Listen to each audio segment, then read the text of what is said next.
Hello fellow viewers and welcome to Quick Screenings on FreeWhile. This is the first episode of a new type of content we're introducing on the Hub, where your fellow host, Wampa Jim, gives his thoughts on the latest movie premieres of the week, both in theaters and on streaming services. Today, for the sake of focus, I'll be pinning down the two movies against each other, that being Sonic the Hedgehog 2 and Morbius. Both focusing on superheroic figures, albeit originating from different mediums, and we shall see how each of them fares. So let's dive into them, shall we?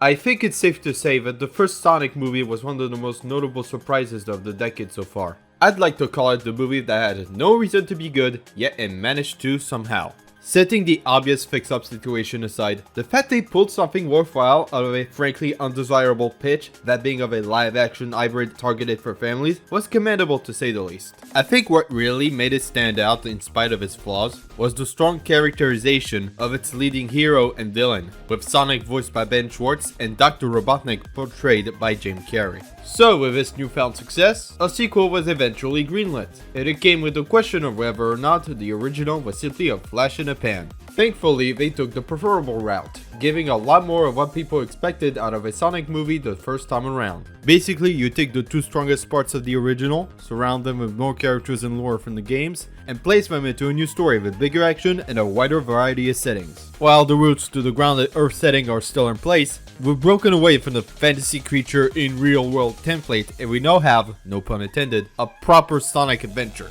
Of course, it ain't no masterpiece. There are some cheesy moments that show it geared towards younger kids, and some of the runtime could have been better allocated to flesh out the characterizations a little more, particularly the relationship between Sonic and Tails at the beginning before the start of their adventure together. Oh, and some of the CGI in the second act definitely warranted more time in the oven. With that said though, those promos couldn't detract me from the great amount of fun I had, especially when it's once again carried by strong performances across the main cast. Particularly Idris Elba as Knuckles with his booming presence, but also gullible nature, and Carrie's Eggman tapping into a much more manic energy. Regardless of how strongly you'll feel about Sonic 2 when you see it for yourself, it is pretty certain to say that it outpaces the original overall.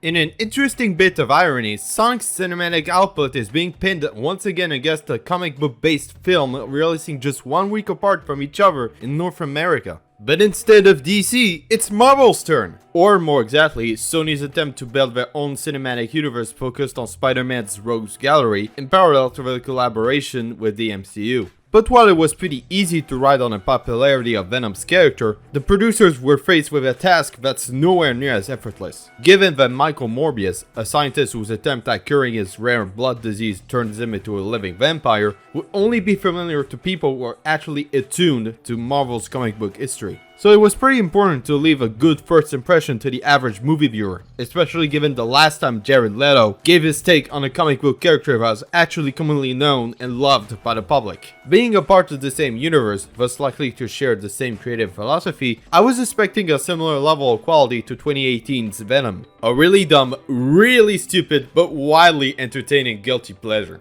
But while they do share some of the same aspects, such as the scattered action scenes and an extra dose of Vaseline to the CG effects, what Venom had for itself which Morbius lacks was that sense of unhinged goofiness that made the protagonist endearing to watch. Whatever the film is trying to get going with Mike and his brotherly relationship with Milo felt so flat in execution, just as much in the writing, then in the performances. Flat is also how I would describe the few times the movie tries to be quote-unquote scary, as well as the quote-unquote epic and not at all rushed conclusion. Speaking of conclusions, I feel I can't talk about this movie without bringing up the infamous mid-credit scenes. By principle, I won't spell it out, even though they already did, but I will state this. While Sonic 2's mid-credit scene kinda makes me worried on how they'll manage to make it work, Morbius teasing makes me confident to say that it will not work at all, or at least isn't convincing me so. Because it perfectly displays the inherent flaws of building a shared universe based on Spider-Man villains, without properly establishing which, if